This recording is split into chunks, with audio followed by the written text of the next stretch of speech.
జీవిత ప్రయాణం. మనిషి జీవితం ఎంతో ఉత్కృష్టమైంది, అమూల్యమైంది. దాని విలువ తెలిసిన మనిషి ప్రతి క్షణాన్ని సద్వినియోగం చేసుకుంటాడు. తన జీవన గమనాన్ని నిరంతరం పరిశీలించుకుంటాడు. అవసరమైన మార్పులు చేసుకుంటాడు. జీవితంలో ఉన్నత స్థితికి చేరుకోవాలనే ఆశయం ప్రతి మనిషికి ఉంటుంది. సహజమైన ఈ లక్ష్య సిద్ధి కోసం ప్రయాణించే మార్గం ఎల్లప్పుడూ ధర్మబద్ధంగా ఉండాలి. అది ఇతరులకు మేలు చేసేటట్లు కూడా ఉండాలి. ఈ జీవిత ప్రయాణంలో ఎన్నో బంధాలు, పరిచయాలు ఏర్పడతాయి. మరెన్నో అనుభవాలు కలుగుతుంటాయి. మనతో కలిసి ప్రయాణించేవారు ఎందరో ఉంటారు. కానీ ఎవరూ శాశ్వతంగా మనతో ఉండరు. అయినా నిరాశపడకూడదు. ధర్మబద్ధమైన నడవడికతో ముందుకు సాగాలి. అదే మనల్ని రక్షిస్తుంది. మంచి నడవడికతో ముందుకు సాగినా ఒక్కొక్కప్పుడు ఓటమిని కూడా అనుభవించక తప్పదు. విజయానికి పొంగిపోకుండా, పరాజయానికి కుంగిపోకుండా స్థితప్రజ్ఞతతో ముందుకు సాగిన మనిషి మాత్రమే తానాశించిన లక్ష్యాన్ని చేరుకోగలడు. నిజానికి ఈ ప్రపంచంలో ఏ ఒక్కరి జీవిత ప్రయాణమూ సాఫీగా సాగదు. ప్రయాణించే దారి ఎప్పుడూ పూలబాటగానే ఉండదు. ఆ దారిలో ముళ్ళుంటాయి, రాళ్లుంటాయి, ఎన్నో ఎత్తుపల్లాలుంటాయి. అందరూ పడుతుంటారు, లేస్తూంటారు, ముందుకు సాగుతుంటారు. కిందపడినా మనోధైర్యంతో పైకి లేచేవాడే విజయం సాధించగలడని భర్తృహరి బోధిస్తాడు.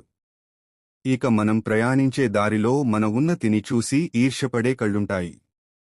తప్పుల్ని ఎత్తి చూపించే వేళ్లుంటాయి. వెక్కిరించే నోళ్లు కూడా ఉంటాయి. వీటన్నింటికీ భయపడితే ఎవరూ తాము కోరుకున్న గమ్యం చేరలేరు. కార్యసాధకులకు విఘ్నాలు అనేకం. వాటికి తలవంచి వెనకంజ వేయకుండా ముందుకు సాగితేనే కలలు సాకారమవుతాయి. జీవనగమనంలో కష్టనష్టాలను మౌనంగా భరించడం, ఓటమిని, అవమానాలను హుందాగా స్వీకరించడం వంటివి ధీర గంభీర వ్యక్తిత్వానికి నిదర్శనాలు. చక్రవర్తి కావాల్సిన శ్రీరాముడు తండ్రి మాటకి తలవంచి అరణ్యాలకు వెళ్లాడు. కారుణ్యమూర్తిగా, ఆదర్శపురుషుడిగా అందరి మన్ననలు పొందాడు.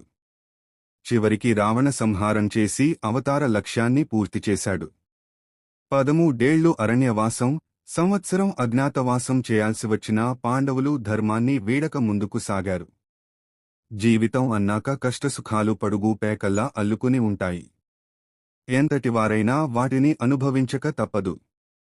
ముళ్ల మధ్య ఉన్నా పువ్వులు ప్రసన్నంగా వికసిస్తూ, పరిమళాలు అందిస్తూ అందరికీ ఆనందాన్ని కలిగిస్తాయి.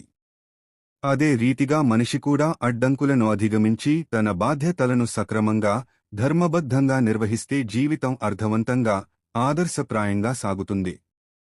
ఇతరులు తమను గుర్తించాలని ఆడంబరంగా బతకడం కన్నా సద్భావన, లతో అందరికీ సహకారాలందించే వాళ్లే గొప్పవాళ్లు. పరోపకారార్థం ఇదం శరీరం అన్న నీతివాక్యాన్ని అనుసరించి దయ, ప్రేమ, సహకార గుణాలతో పయనం సాగించాలి. అప్పుడే జీవితం ధన్యమవుతుంది. ఈ వీడియో చూసిన తర్వాత మీకు నచ్చినట్టయితే లైక్ చేసి సబ్స్క్రైబ్ చేయండి.